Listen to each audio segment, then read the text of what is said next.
Hey guys, welcome to the Because I Love You podcast, where I tell you everything a best friend should because I love you. You guys, I really do love you. This is the second time I'm recording this episode because I didn't hit record the first time on the sound. Try being an influencer like me. I'm just kidding. You know, today's kind of not been my day, but I was really excited to come here and talk to you guys because you make my day better, stink. I love you. Okay, we're going to shake off the heebie-jeebies and we're going to get to it. So a lot of you have been asking me to go a little deeper on the diagnosis I received at the end of last year, right before my 30th birthday. Happy birthday to me. Yes, I was diagnosed with ADHD. I have gone 30 years without the diagnosis. And I'm going to kind of get into the damaging sides of that and what it has caused for me and what I've been able to do since the diagnosis that has improved my quality of life significantly, and kind of give you the story to how I ended up with the diagnosis after 30 years. I guess I'm considered neurodivergent. Are any of you neurodivergent? Are you neurodivergent? Let me know in the comments who else is in the fam, but I guess that makes me a part of the club. I feel like being neurodivergent really just means you have a superpower that you don't know how to use until you do. Seriously, I think having ADHD kind of rules because I hyperfixate on things, and that's probably my favorite thing about it. Yeah, sort of. I do hyperfixate on things, and sometimes that works out great. Like for my job, it works out great. I love fixating on you. Now, I have fixated on some things that aren't so great, and maybe I'll tell you that in this episode, but let's just get into a little story time. Get cozy, get comfy. Delicioso. We are tweaking today. Certified tweakers.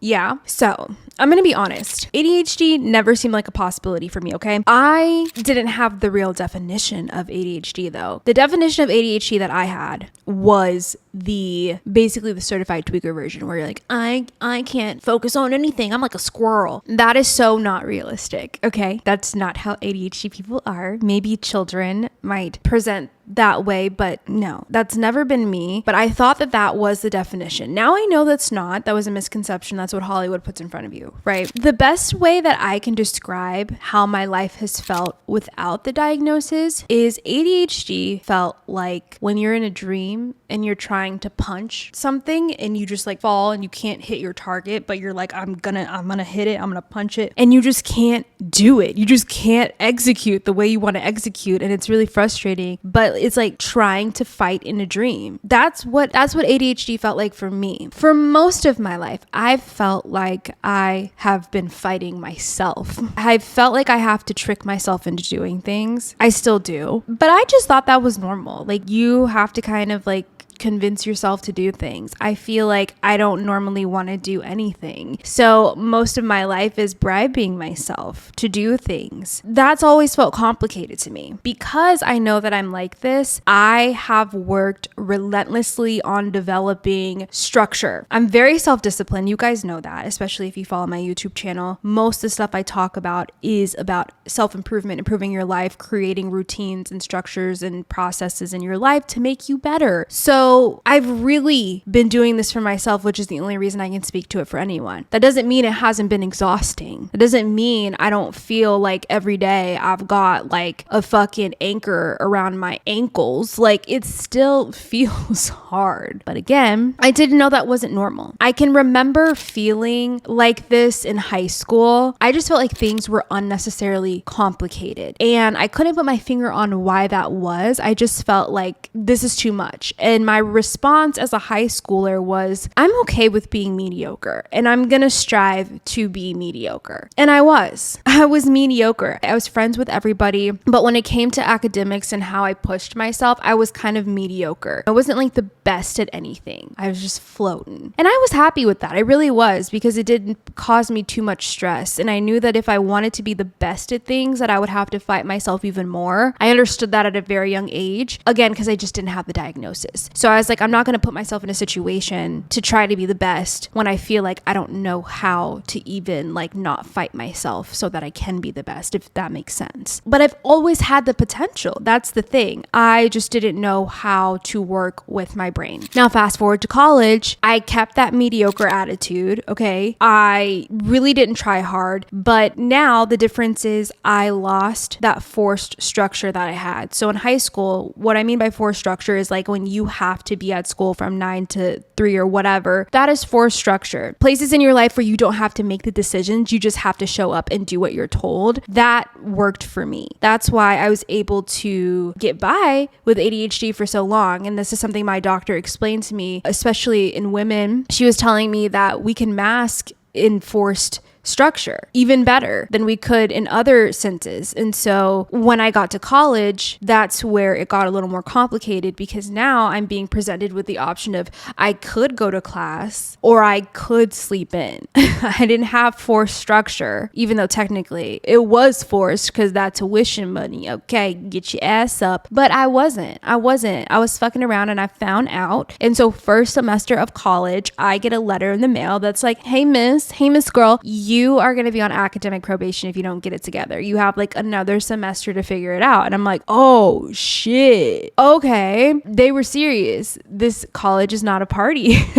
It was for me. So I said, okay, I'll get serious now. And next semester came out on Dean's list. So that tells you right there, I had the potential. I just was always afraid of trying to meet it until there was a good enough reason. And I hate that it's like this, but typically when I'm scared out of my boots, that's when I show the fuck up. It shouldn't be that way. But it definitely wasn't in college where I had to be scared to actually take college seriously. But also, like, let's be real. Most freshmen fuck around and have to find out, okay? This is the first time you don't have a curfew. Your mama and your daddy ain't breathing down your neck telling you what to do. You best believe I'm gonna hang out in somebody's frat until the hell whenever I want to, okay? I'm gonna do what I want. And I did.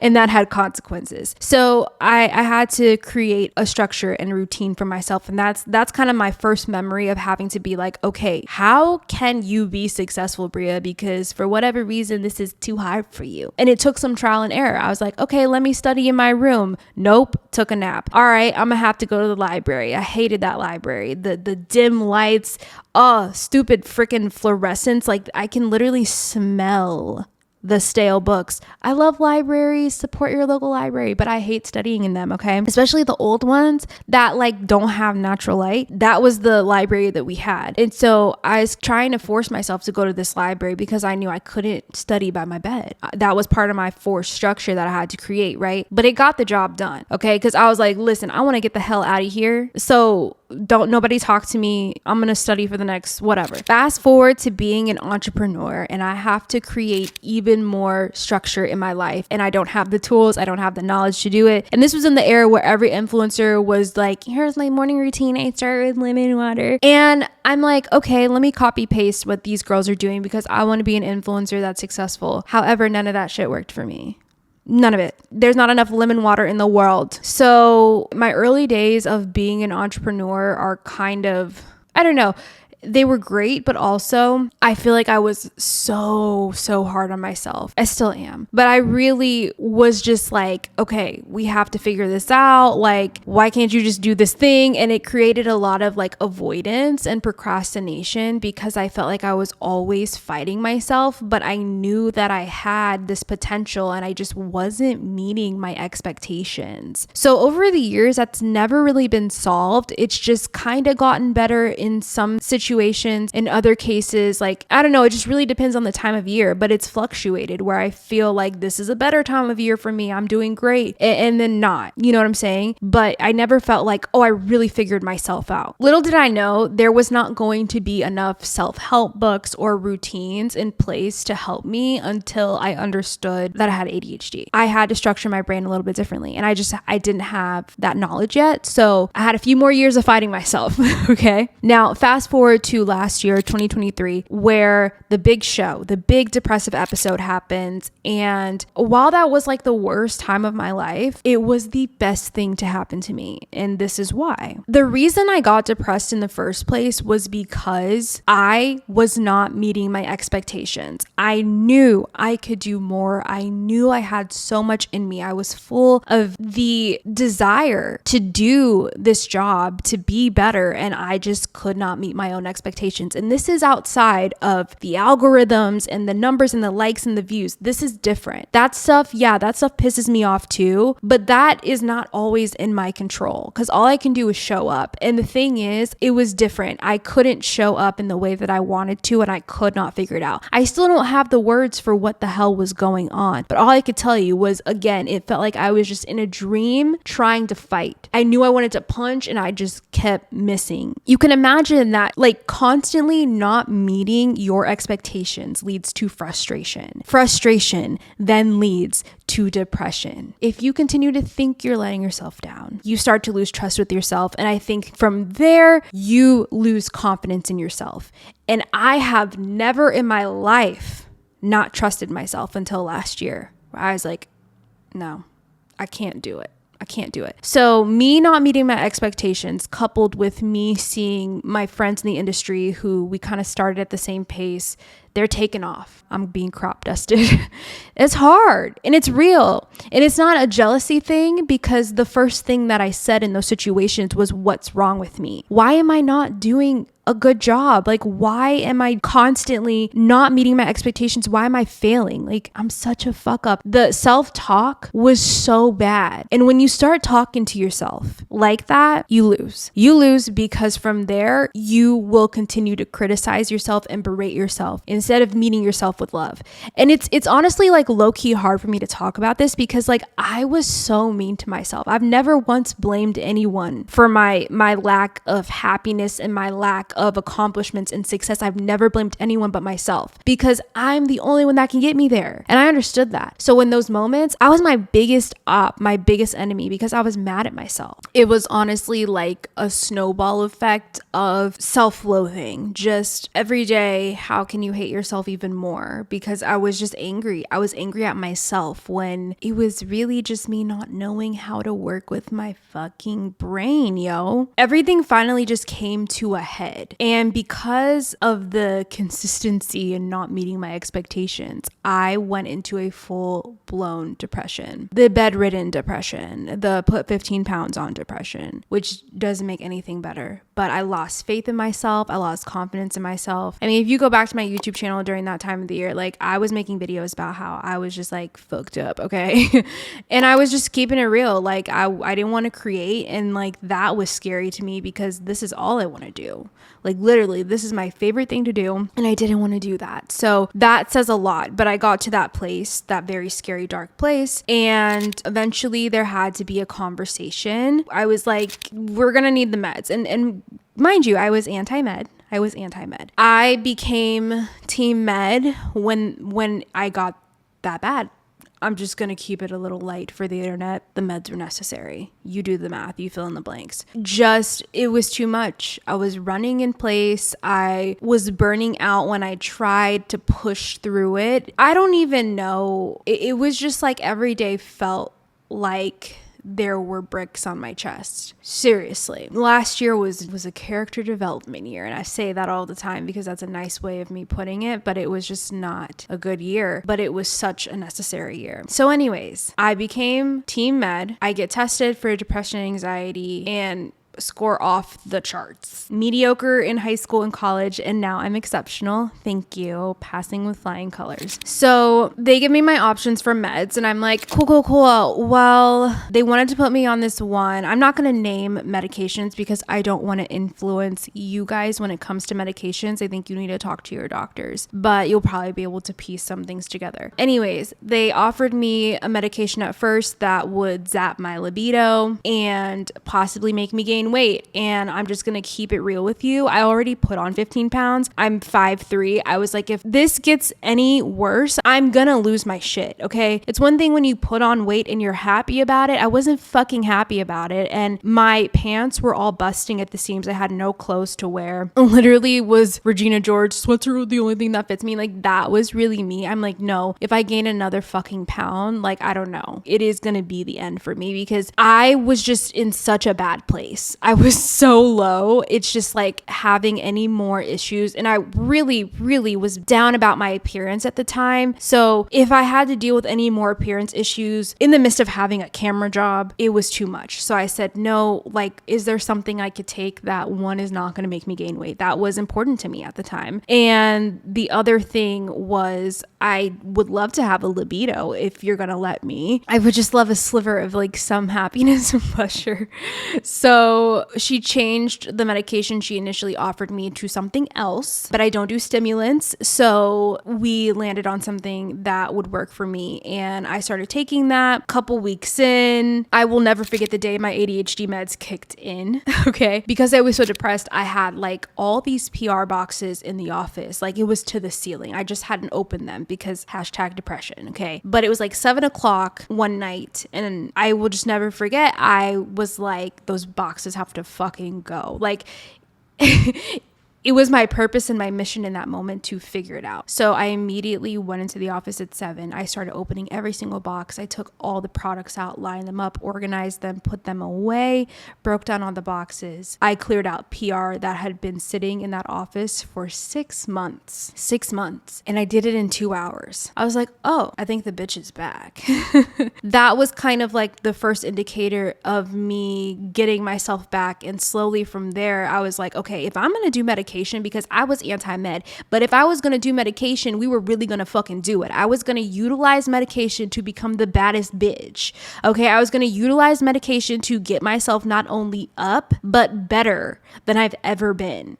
Okay. I was going to create the routine of my dreams while on this medication, because I didn't want to use it forever. I wanted to use it to make myself better and get myself out of a rut. That's exactly what it did. It's kind of funny how everything naturally worked itself out for me, and I still didn't have an ADHD diagnosis. The medication that they ended up putting me on initially was prescribed for depression, but this medication is also used for ADHD. So when I was getting better, I was just like, I was just like, I'm just not as depressed anymore. Which, yes, but also this medication was helping the ADHD that I didn't know that I had. Finally, that feeling of like not being able to meet my expectations was gone. Anything I wanted to do, I did it. It wasn't a debate in my head. I just did it. And I literally just cried one day because I was like, I can feel like this. I can feel like a normal person. I don't have to feel like I'm fighting myself every day. That's not normal. I still didn't have the diagnosis. I just thought that was like if you're really sad, right? So I start creating the most badass routine that I can. This is when the walking pad comes into place, which you guys know I'm obsessed with.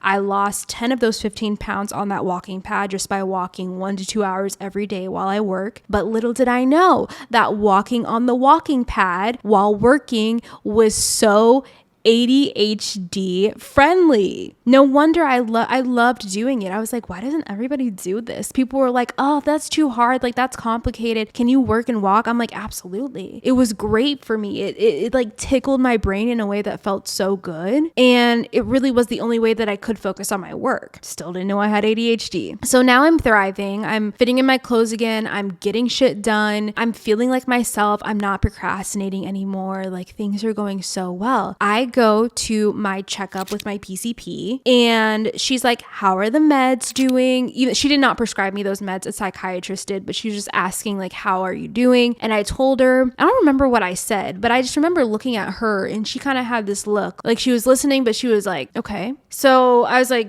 yeah, like I'm doing really well. She's like, did you ever get tested for ADHD? I said, no. And I said it in a way where I was like, why would I ever be tested for ADHD? She's like, can I test you right now? Just really quick. And I was like, I mean, sure, but I've never been diagnosed in my entire life. I don't know that I have. She's like, okay. She gives me the test. I take it and she comes back and she looks at it and literally like takes the paper, looks at it for like 2 seconds and was like, yeah, you definitely have it. I was like, what? And then she started naming off like really niche things that I do. She's like, before you go to a restaurant, do you ever like study the menu before you go? I was like, yeah. My husband makes fun of me for that. She's like, ADHD. I thought I was just quirky, bro. So yeah, she starts listing off like all these things that are like just what I thought was quirky behavior, but apparently was a little neurospicy. And I'm like, oh, okay. And she's like, well, yeah, so this is helpful because your depression could have been a byproduct of not being diagnosed with ADHD. I mean, but think about it. You're constantly fighting yourself in your brain. At some point, you're going to come to a head and you're going to be like, fuck this shit. This is exhausting. Why am I doing this? What's the point? And then you get into that depressive thought pattern. It makes sense. So for me, I think that was part of my depressive episode was I did not have that diagnosis and I didn't know how to work with myself. Everything just happened to unfold beautifully for me to where I got the diagnosis after I had already started implementing routines that finally worked for me in my brain. And I had already been put on a medication that I didn't even know was helping the ADHD. So really things just came together by the grace of God.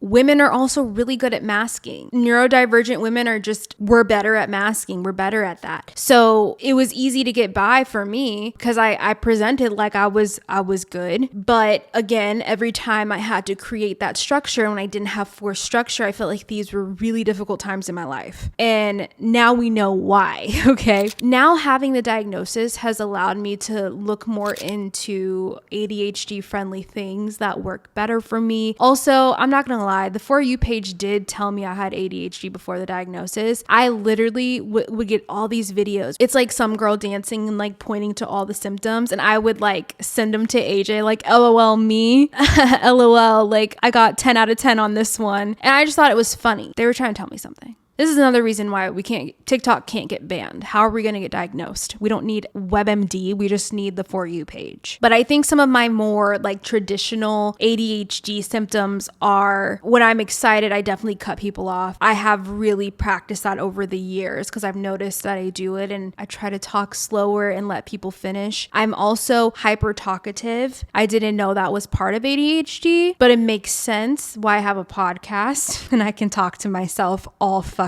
day. And I also notice when I'm talking to other people, I do talk a lot. And sometimes I have to be like, Bria, shut up.